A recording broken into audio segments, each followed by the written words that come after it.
ہر مسلمان جانتا ہے حضرت موسیٰ علیہ السلام کا واقعہ قرآن کریم میں بار بار ذکر ہوا ہے کہ اللہ تبارک و تعالیٰ کی یہ قدرت اور رحمت کا ایک عظیم معجزہ تھا کہ اللہ تبارک و تعالیٰ نے حضرت موسیٰ علیہ السلام کو یہ معجزہ عطا فرمایا تھا کہ وہ زمین پر اپنا عصا ڈالتے تھے تو وہ سانپ بن جاتا تھا.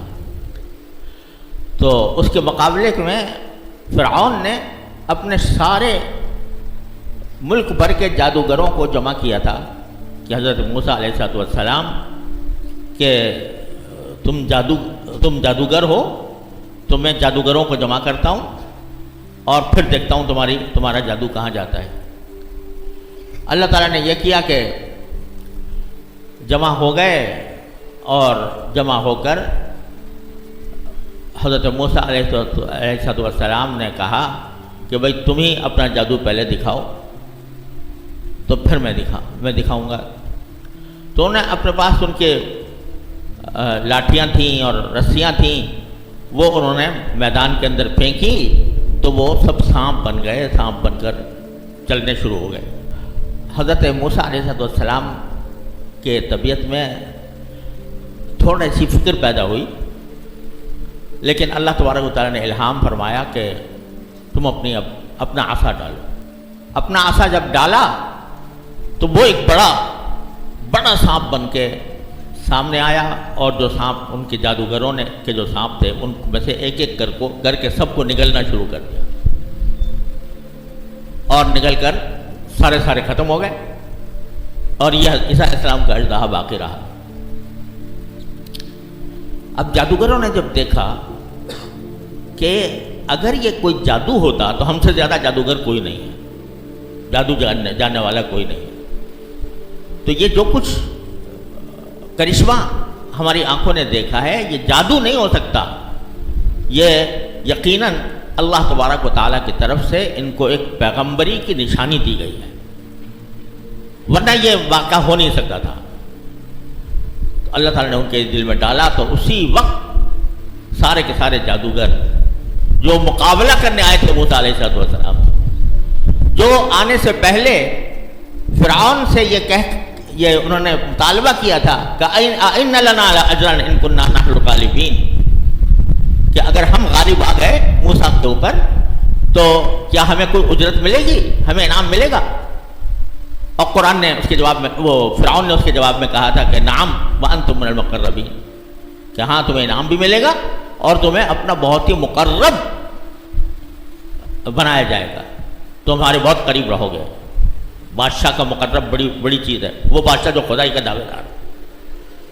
تو اتنے جوش و خروش سے آئے تھے اور فرعون سے انعام لینے کی تمنائیں لے کر آئے تھے، لیکن جب آنکھیں کھلی اور موسیٰ علیہ السلام کو معجزہ دیکھا تو سارے کے سارے سجدے میں گر گئے کہ آج ہمارے سامنے حقیقت کھلی، اور کہہ دیا آمنا بربی موسیٰ و ہارون، ہم موسیٰ اور ہارون کے پروردگار پر ایمان لے آئے. اور موسیٰ و ہارون کا نام اس لیے لیا کہ اگر صرف اتنا کہتے کہ آمنا باللہ یا آمنا بربنا تو اس فرعون کو یہ مغالطہ ہو سکتا تھا کہ یہ میرے بارے میں کہہ رہے ہیں، کیونکہ وہ خدائی کا دعوے دار تھا کہ میں ہوں خدا، میرے سوا کون خدا ہوتا ہے. تو اگر صرف اتنا کہتے ہیں کہ آمنا بربنا، ہم اپنے پروردگار پر ایمان لے آئے، تو اس کے دماغ میں یہ خیال آ سکتا تھا کہ انہوں نے مجھے سجدہ کیا ہے اور مجھ پر ایمان لانے کا اعلان کر رہے ہیں. لیکن انہوں نے صاف صاف کہہ دیا کہ نہیں، ہم تم پر نہیں بلکہ موسیٰ اور ہارون کے رب پر، یعنی جس رب کی نشاندہی موسیٰ اور ہارون علیہ السلام نے کی ہے ہم اس پر ایمان لائیں. فرعون ہکا بکا رہ گیا کہ ابھی تو یہ مجھ سے انعام کا مطالبہ کر رہے تھے اور ابھی انہوں نے یہ سجدہ کر لیا اور موسیٰ اور ہارون کو پیغمبر تسلیم کر لیا، میرے سارا کھیل بگاڑ دیا. تو انہوں نے صاف اس نے اعلان کیا، اور فرعون جیسا انسان وہ اعلان کرتا ہے کہ لَأُقَطِّعَنَّ أَيْدِيَكُمْ وَأَرْجُلَكُمْ مِنْ خِلَافٍ وَلَأُصَلِّبَنَّكُمْ أَجْمَعِينَ، کہ اچھا تم نے میری اجازت کے بغیر یہ حرکت کی ہے تو میں تم سب کو کیا کروں گا کہ تمہارے ہاتھ پاؤں کاٹوں گا اور تمہیں سولی چڑھاؤں گا اور دنیا تمہارا تماشا دیکھے گی. یہ کون کہہ رہا ہے؟ فرعون، جو خدائی کا دعوے دار ہے، جس کے پاس فوج، زبردست فوج ہے، اتنی زبردست فوج ہے جو ان بیچاروں کے پاس کچھ بھی نہیں، ان کے سے کہہ رہا ہے کہ تمہیں میں اسے ڈالوں گا. تو مگر جب ایمان دل میں گھر کر جاتا ہے، جب ایمان کی بشاشت اور ایمان کا نور دل میں داخل ہو جاتا ہے، تو پھر کسی ظالم کے ظلم کی پرواہ نہیں ہوا کرتی. کیا جواب دیا انہوں نے؟ کہ ایک جگہ قرآن کریم میں آیا کہ انہوں نے یہ جواب دیا کہ تم نے ہمیں جس جادو پر مجبور کیا تھا تو آج ہم پر اس کی حقیقت کھل گئی. فَاقْضِ مَا أَنْتَ قَاضٍ، تو جو تمہیں فیصلہ کرنا ہو کر لو. انما تقضی هذه الحیات الدنیا، جو کچھ تم فیصلہ کرو گے اس دنیا سے متعلق ہوگا. زیادہ زیادہ یہ کرو گے کہ ہمارے ہاتھ پاؤں کاٹ دو گے، ہمیں سولی چڑھا دو گے، لیکن یہ سارا فیصلہ دنیا. لن نُصِرَكَ عَلَى مَا جَاءَنَا مِنَ الْبَيِّنَاتِ وَالَّذِي فَطَرَنَا فَاقْضِ مَا أَنْتَ قَاضٍ إِنَّمَا تَقْضِي هَذِهِ الْحَيَاةَ الدُّنْيَا. اور دوسری جگہ قرآن کہتا ہے کہ انہیں یہ کہا کہ لا غیر انا الی ربنا منقلب، کہ اگر چڑھا بھی تو تم مجھے سولی پر، ہمیں سولی پر کچھ پرواہ نہیں، ہم تو اپنے پروردگار کے پاس لوٹ کے چلے جائیں گے. آپ انقلاب دیکھیے، ذہن کا انقلاب، خیال کا انقلاب، عقیدے کا انقلاب. یا تو دنیا کی حرص ہے کہ ان لنا لاجرا ان كنا نحن الغالبین، اور یا دنیا سے اتنی بے رغبتی اور اتنی بے پرواہی کہ جو چاہو کر لو، ہمیں تو آخرت کا ثواب چاہیے اللہ تعالیٰ کے ہاں. یہ انقلاب آ گیا. اب کیا ہوا؟ یعنی جادوگروں کے ساتھ پھر باقی اس نے معاملہ کیا یا نہیں کیا، اس کے بارے میں روایات مختلف ہیں، لیکن بہرحال اس سے حضرت موسیٰ علیہ السلام کی حقانیت لوگوں پر واضح ہو. اب جب حقانیت واضح ہو گئی تو چونکہ موسیٰ علیہ السلام پورے بنی اسرائیل کے گویا ایک طرح سے سردار تھے، اس واسطے فرعون کو یہ تو اللہ تعالیٰ نے اس کے دل سے میں رعب پیدا کر دیا موسیٰ علیہ السلام کا اس درجے میں کہ وہ چاہتا تو کیا تھا، قتل کر دیتا موسیٰ علیہ السلام کو بھی، ہارون علیہ السلام کو بھی. لیکن اللہ نے رعب طاری کیا اور قتل نہیں کر سکا. لیکن جو لوگ موسیٰ علیہ السلام کی جماعت میں داخل ہو رہے تھے، موسیٰ علیہ السلام پر ایمان لا رہے تھے، ان پر ظلم و ستم ڈھانے شروع کر دی، ان کو طرح طرح سے تکلیفیں پہنچانی شروع کر دی. جو بھی ایمان لانے کے لیے آتا تھا اس کو تکلیف پہنچاتا تھا. تو قرآن کریم نے اس کا ذکر فرمایا ہے کہ فما آمن لموسیٰ الا ذریۃ من قومہ، کہ شروع میں ایسا ہوا کہ موسیٰ علیہ السلام پر ایمان لانے والے بہت تھوڑے تھے، اس واسطے کہ وہ فرعون سے ڈرتے تھے کہ اگر ہم ایمان لائیں گے تو ہمیں تکلیفیں پہنچیں گی. تو بہت تھوڑے لوگ ایمان لائے تھے، اور جو لائے بھی تھے وہ ہر وقت اس خدشے میں تھے کہ کسی وقت بھی ہم پکڑ لیے جائیں گے، ہمیں نشانہ بنایا جائے گا، ظلم و ستم کا نشانہ بنایا جائے گا. لیکن پھر بالآخر پورے بنی اسرائیل اسلام میں داخل ہوئے. اب ان کی حالت یہ تھی کہ اگر وہ باہر نکلتے تو فرعون کے لشکر اور فرعون کے سپاہی ان کا پیچھا کرتے، ان کو تکلیفیں پہنچاتے. تو اس وقت اللہ تبارک و تعالیٰ نے ان کو یہ حکم دیا کہ اجعلوا بیوتکم قبلہ، کہ تم اپنے گھروں کو قبلہ بنا لو. کیا معنی؟ کہ حضرت موسیٰ علیہ السلام کی شریعت میں حکم یہ تھا کہ نماز یا عبادت یہ کسی خاص جگہ متعین ہوتی تھی مسجد کی، جہاں عبادت ادا کی جا سکتی تھی. ہماری رسول کریم صلی اللہ علیہ وسلم کی شریعت میں تو یہ حکم ہے جعلت لی الارض مسجدا، کہ آپ نے فرمایا کہ میرے لیے ساری زمین مسجد بنا دی گئی ہے، یعنی جہاں بھی موقع ملے آدمی نماز پڑھ لے، ضروری نہیں کہ کسی باقاعدہ بنی ہوئی مسجد کے اندر جا کر نماز پڑھے۔ لیکن موسیٰ علیہ السلام کی شریعت میں یہ حکم تھا کہ عبادت کرنی ہے تو خاص مسجد میں جا کر کرو، یہاں تک کہ جب ان کا وہ جو میدان تیہ کے اندر 40 سال گزرے ہیں، اس میں بھی ایک خیمہ چلا کرتا تھا ساتھ عبادت کے لیے، جہاں پر بھی پڑاؤ ڈالتے تو وہاں ایک خیمہ بنا لیتے تھے، اور یہ وہ نماز مسجد کے قائم مقام ہوتا تھا، تو وہاں اس خیمے کے اندر سب عبادت کرتے تھے۔ تو اصل حکم یہ تھا کہ مسجدوں میں جا کر عبادت کرو، لیکن چونکہ باہر نکلنا ان لوگوں کے لیے مشکل ہو گیا تھا، فرعون کے ہر کارے ہر جگہ موجود تھے جو ان پر ظلم و ستم ڈھاتے تھے، اس لیے اللہ تعالیٰ نے حکم دیا وَجَعَلُوا بِيُوتَكُمْ قِبْلَةً، اپنے گھروں کو قبلہ بنا لو، یعنی گھروں میں عبادت کرو، گھروں کے اندر بھی ایک عبادت کی جگہ بنا لو، وہاں پر عبادت کیا کرو، باہر نکلنے کی ضرورت نہیں ہے۔ یہ حکم آ گیا۔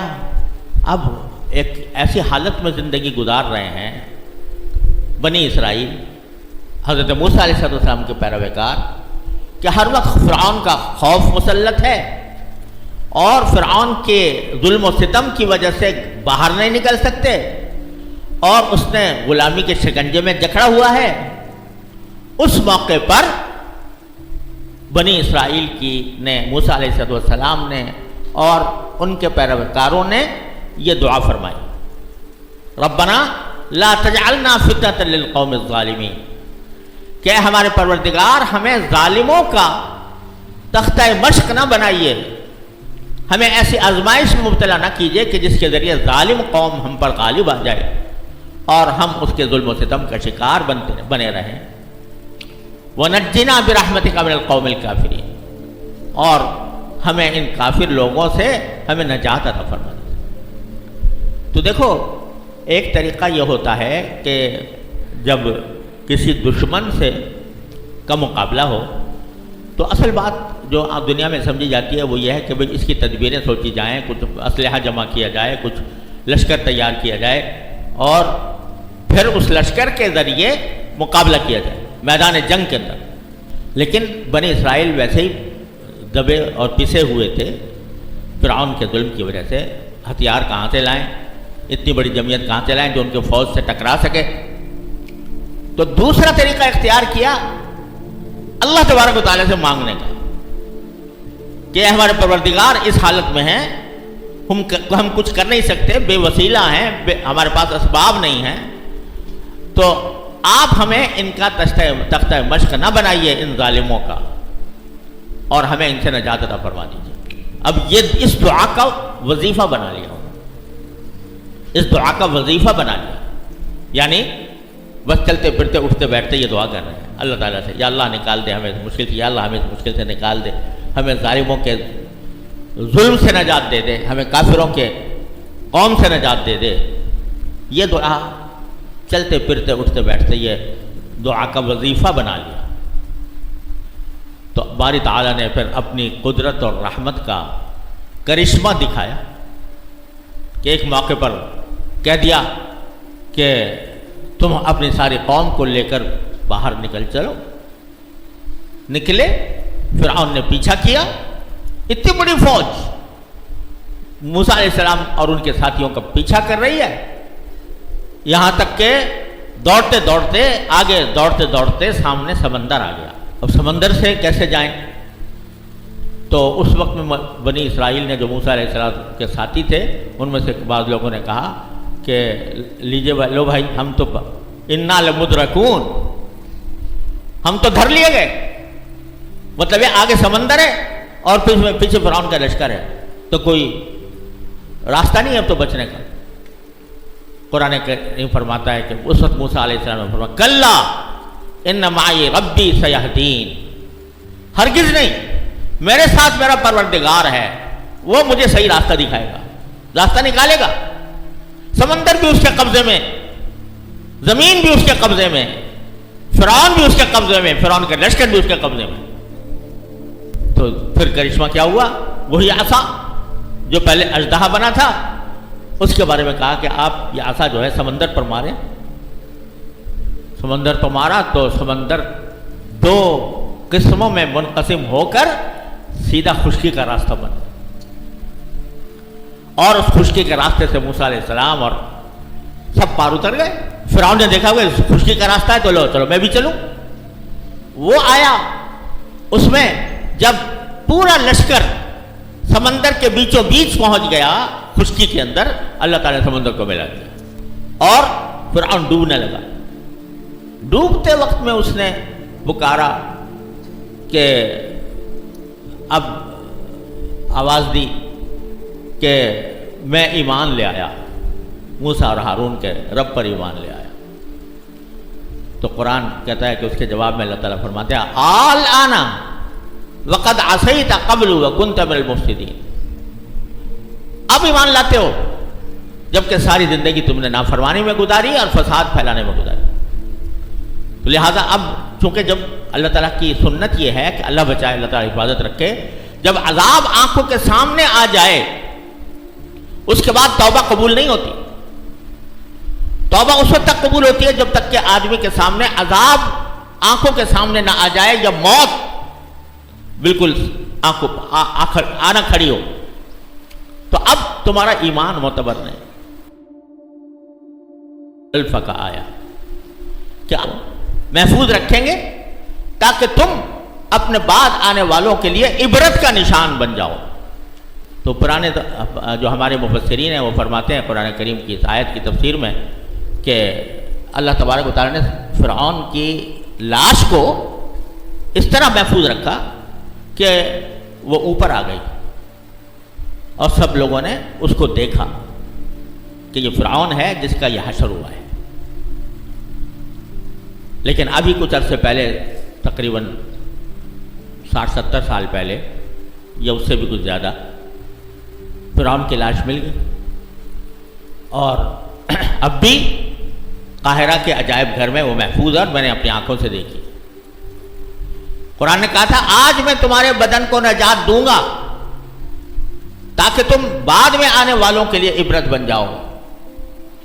تو اس کا نظارہ آج بھی قاہرہ جا کر کوئی شخص دیکھ سکتا ہے. تو بتلانا یہ تھا کہ یہ دعا جو ہے یہ معمولی چیز نہیں ہے.